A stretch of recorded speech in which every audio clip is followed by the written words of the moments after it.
Jadi,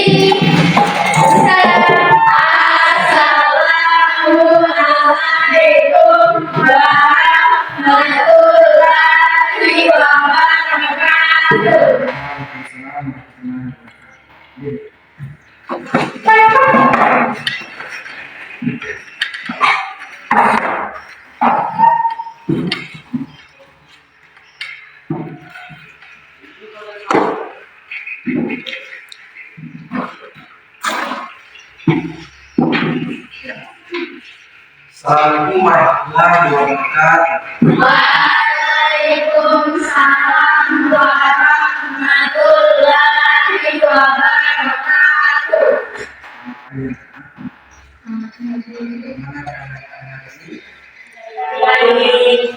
Ya.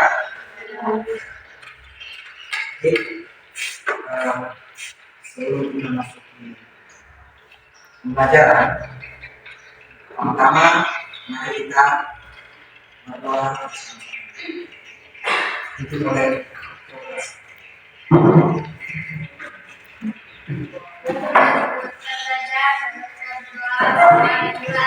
Bismillahirrahmanirrahim.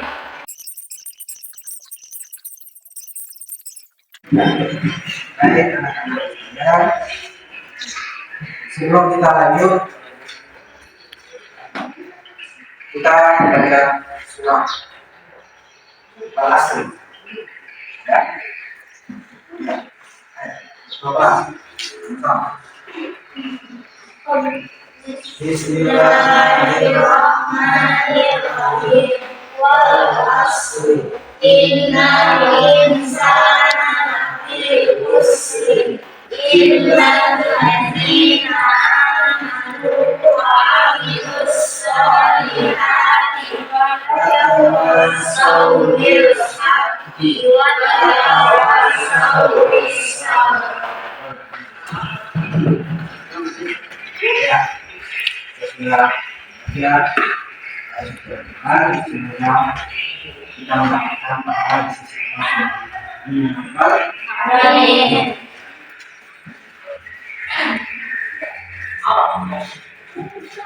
Sebelum kita lanjut di aplikasi pembelajaran,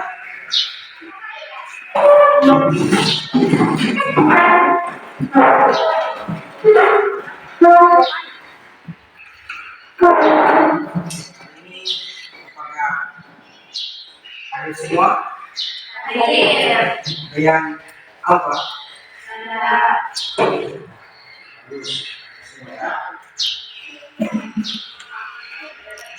Kemudian Bapak akan membagi kelompok yang dimana satu itu ada 7 orang dan kita 10, jadi ada satu kelompok yang ada 4, ada yang 3 dibagi kelompoknya. Sudah tahu kelompoknya?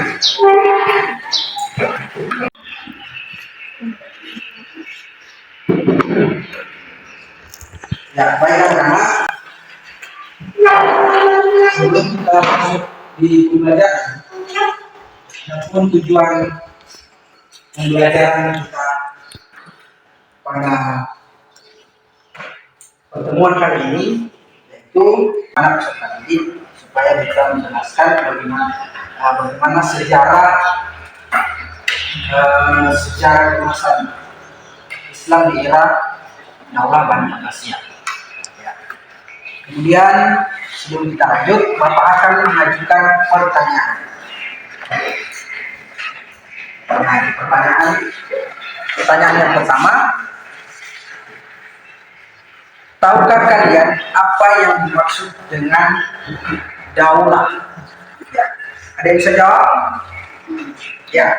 Daulah adalah keturunan raja-raja yang memerintah yang semuanya berasal dari satu keluarga. Ya, kita lanjut ke pertanyaan yang kedua.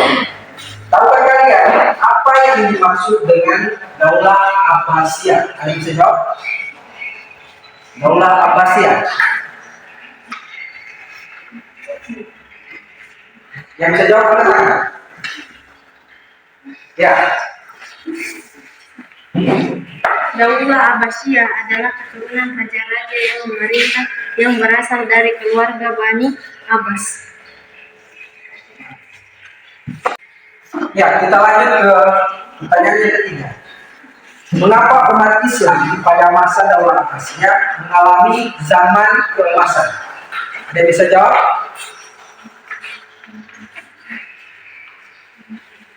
Ya, angkat tangan.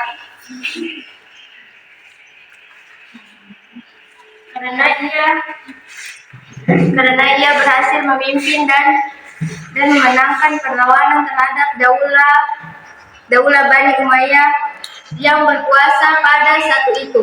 Ya. Jadi kenapa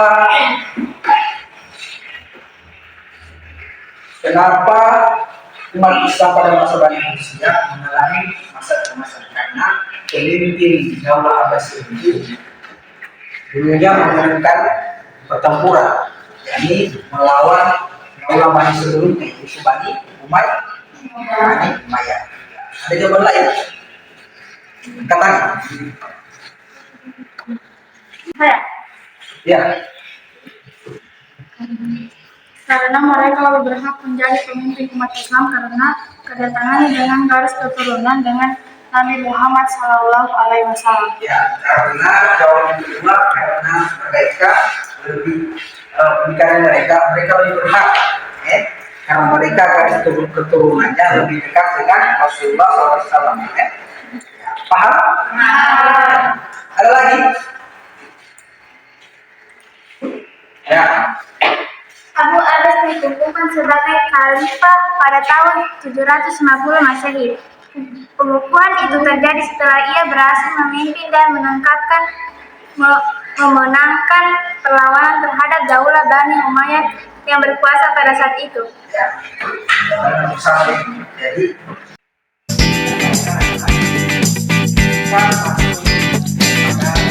kegiatan ini.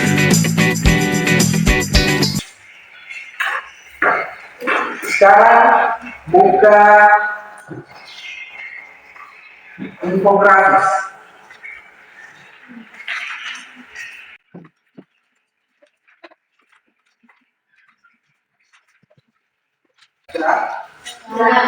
Ya. Sekarang amati infografisnya. Ya.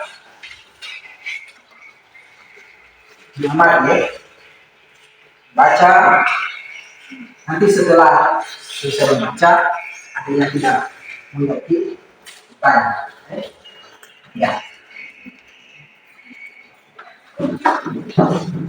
Ya. Itu infografis tentang Daulah Abbasiyah. Ada yang tidak dipahami? Ya, semua berarti.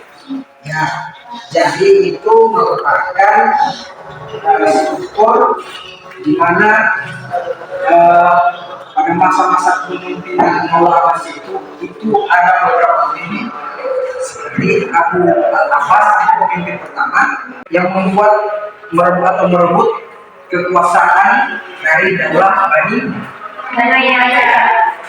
Kemudian ada Al-Mansur. Al-Mansur ini adalah pemimpin Daulah Abbasiyah yang membangun kota. Nah, kemudian ada Harun al-Rashid. Siapa Harun al-Rashid? Siapa?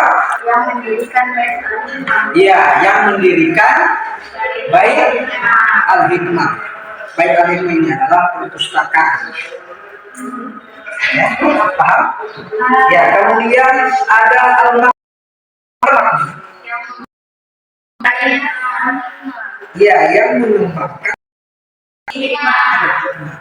Jadi dari Al-Mansur, Al-Rashid, kemudian dikembangkan oleh Al-Mahdi.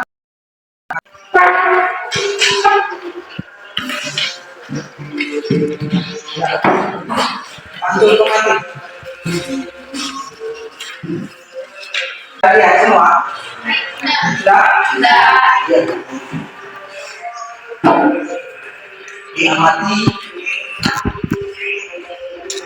apa isi panggung tersebut. Sudah? Sudah semua? Ya. Coba perhatikan LKPD.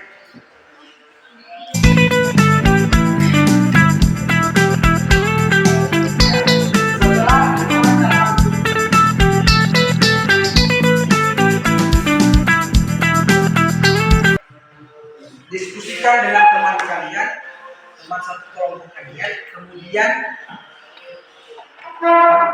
apakah kalian dapat membuat perpustakaan ini di tempat tinggal? Perpustakaan ini tulis di bukunya kalian masing-masing faktor apa yang menjadi pendorong, kemudian hambatan apa yang tidak bisa sehingga kalian tidak bisa membuat perpustakaan tersebut.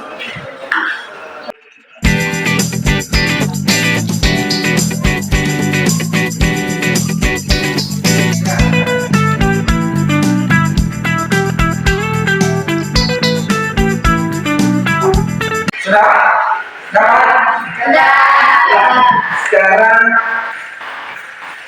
dipresentasikan apa faktor yang mendorong kalian untuk membuat perpustakaan ini dan apa hambatan kalian dalam membuat perpustakaan ini.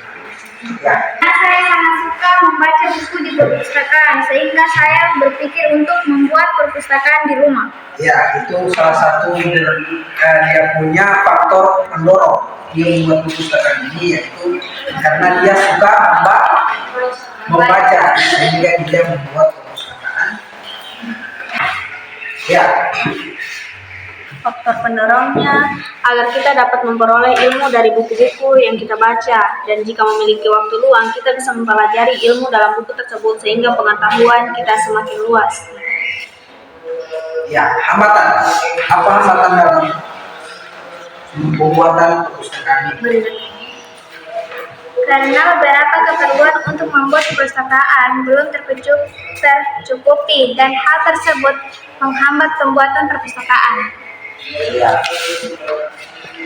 itu hambatannya mereka. Ada ya. Karena saya suka membaca dan saya sehingga saya berinisiatif untuk membuat perpustakaan. Ya. Faktor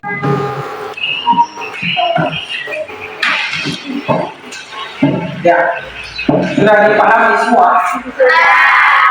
Sekarang kalian kerjakan aktivitas 2, yaitu apa faktor pendorong dan hambatan kalian dalam membaca buku. Ya, ditulis di buku masing-masing.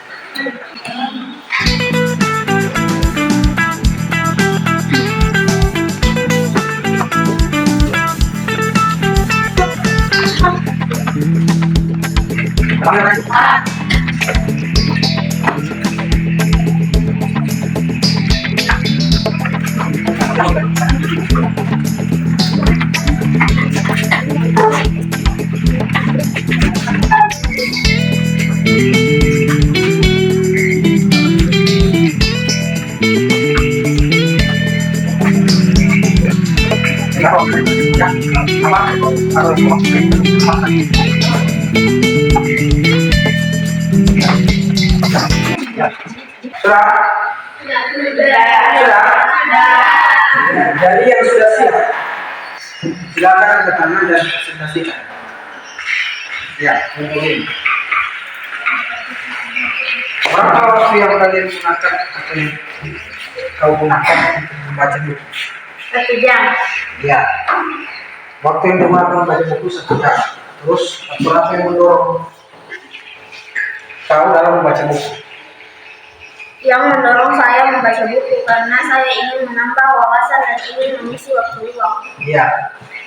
Faktor pendorong dia ingin membaca buku karena ingin menambah wawasan.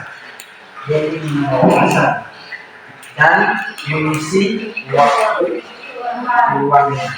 Ya, terus tambahkan apa? Yang menghambat saya membaca buku karena saya merasa kelelahan dan munculnya rasa malas. Ya, hambatannya kelelahan, terus muncul rasa Malas. itu salah satu faktor penghambat. Ada lagi jawaban lain? Ya.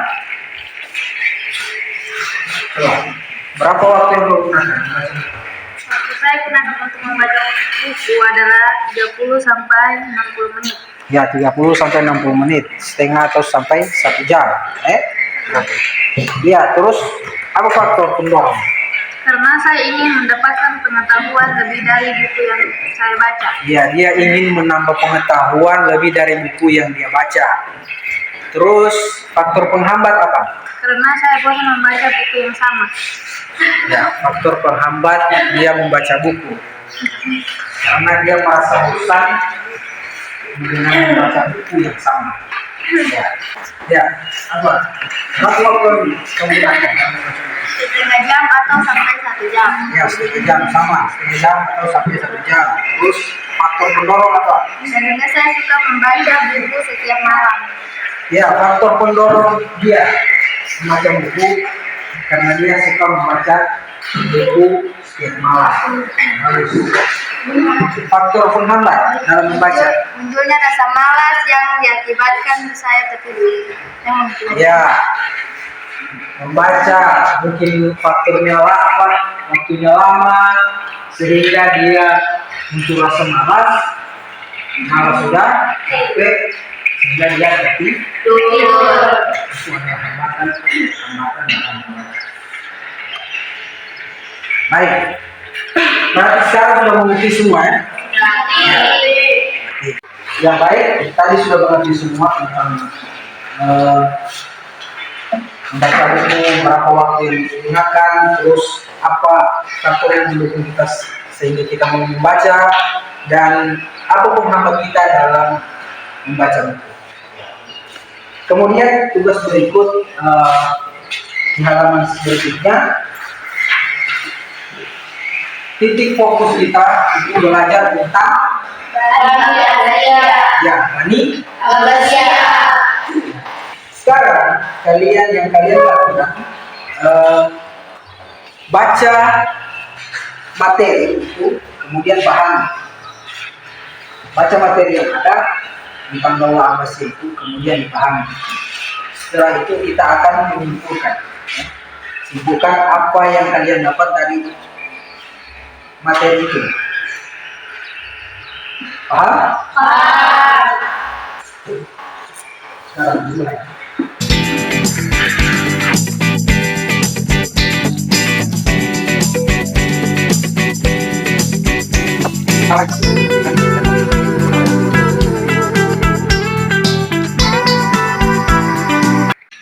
Ya, baik. Ada yang sudah selesai menyimpulkan? Sudah? Ya, yang sudah selesai dan siap menyimpulkan dengan ya, bagus. Apa yang kau dapatkan dari materi tersebut dan kesimpulan apa yang kau dapat? Daula adalah keturunan federasi yang memerintah semuanya berasal dari satu keluarga. Pendiri Daula Abbasiyah adalah cincin dari Abbas bin Abdul Talib yang bernama Abu al-Abbas As-Saffah. Abu al-Abbas digulirkan sebagai khalifah pada tahun 760 Masehi. Namun masa kepemimpinannya Abu al-Abbas tidak bertahan lama. Tahun kekuasaan kemudian dipegang oleh Al-Mansur yang merupakan saudara dari Abu al-Abbas. Masa keemasan Daula Abbasiyah terjadi pada era kepemimpinan Harun al-Rashid, cucu dari Al-Mansur atau putra dari Khalifah Al-Mahdi. Kekuasaan Daula Abbasiyah pada masa pemerintah Al-Rashid menerima sampai pembatasan India di timur, di antaranya Iran, Afghanistan, Syria, Arabia di selatan, serta Afrika Utara sebagai Maroko. Masa keemasan Daula Abbasiyah masih berlanjut sampai era Al-Mahdi, yakni putra Harun al-Rashid, dan menjadi khalifah yang ke-7 berhasil merebut kekuasaannya dari saudaranya sendiri, yakni Khalifah Al-Amin. Setelah Al-Amin meninggal, tahta kekuasaan berpindah ke saudaranya yang bernama Al-Qasim. Sejak pertengahan era Al-Amin, kekuasaan Abbasiyah mulai melemah karena saat itu mulai muncul pemerintahan negeri Muslim yang menyatakan merdeka dari kekuasaan Abbasiyah seperti Persia, Turki, Mesir, maupun Cordoba. Pada tahun 1260 Masehi, Daulah Abbasiyah benar-benar runtuh setelah Baghdad ditaklukkan dan dikuasai oleh bangsa Moros hingga menjadi akhir dari kisah gemilang Daulah Abbasiyah. Ya, baik, itulah penjelasan atau kesimpulan dari hasil materi yang mereka pelajari dan kemudian mereka simpulkan. Ya, bagus ya, tepuk tangan. Ya, terima kasih. Sebagai penutup, itulah kesimpulan dari kita hari ini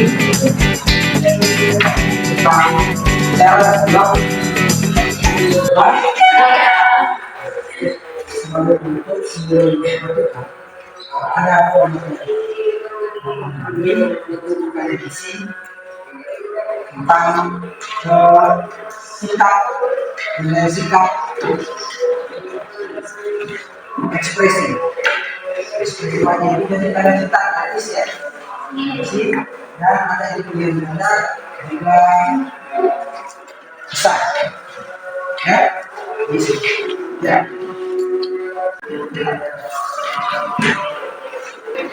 Sudah dijawab semua yang tadi. Oke, kemudian berikut setelah kita sebelumnya kita mendeteksi dulu bagaimana perkembangan bagaimana hasil dari tadi. Baca buka halaman itu tentang inspirasi. Ya? Kemudian baca kisah itu.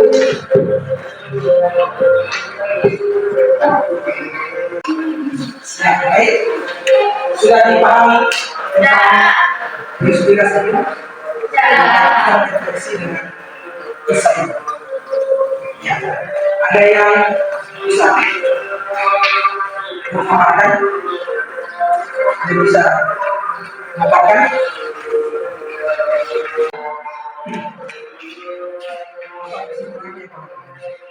Bapak Al-Jabbar, demikian ia sering dijuluki. Ia adalah seorang ahli matematika dari Persia. Nama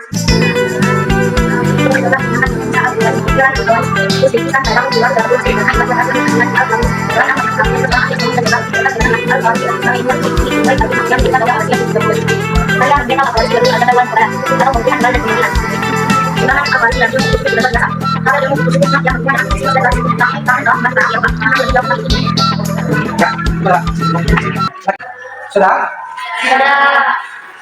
Semua? Kisah dari kata yang menemukan berbagai ilmu kita sebelumnya.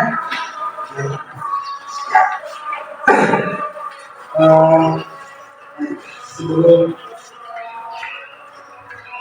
kita tutup, jadi belajar kita ini sudah selesai, alhamdulillah sudah berlaksana dengan baik, dan pembelajaran pada pertemuan berikut yaitu kita belajar lagi tentang masih di tentang Daulah Abbasiyah. Belajar tentang Abbasiyah, materinya tentang keindahan, tentang materi apa? Keindahan kota. Nah, jadi kita berikutnya kita bicara tentang keindahan kota baik. Terima kasih.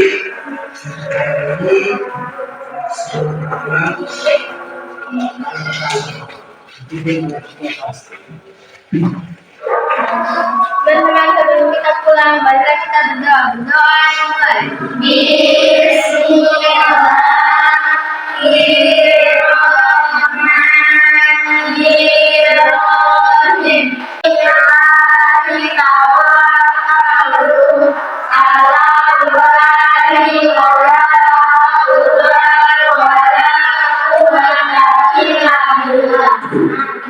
Sekian terima kasih. Assalamualaikum warahmatullahi wabarakatuh.